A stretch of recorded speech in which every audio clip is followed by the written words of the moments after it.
Para ahli gempa bumi di Indonesia menyampaikan informasi yang cukup mengejutkan bahwa Bali tidak saja memiliki potensi gempa bumi di wilayah Bali Selatan, namun juga di Bali Utara.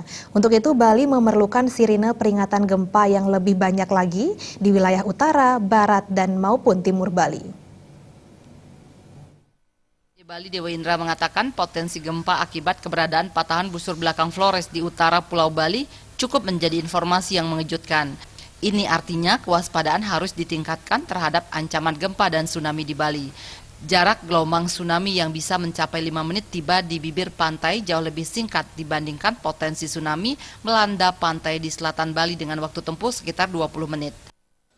Bahwa ternyata di utara Pulau Bali ada potensi gempa bumi yang sangat kuat yang bisa terjadi sewaktu-waktu. Dengan demikian sesungguhnya saat sekarang ini menurut para ahli, maka Bali ini sudah diapit oleh dua potensi gempa-gempa kuat, yaitu di selatan Pulau Bali dan di utara Pulau Bali.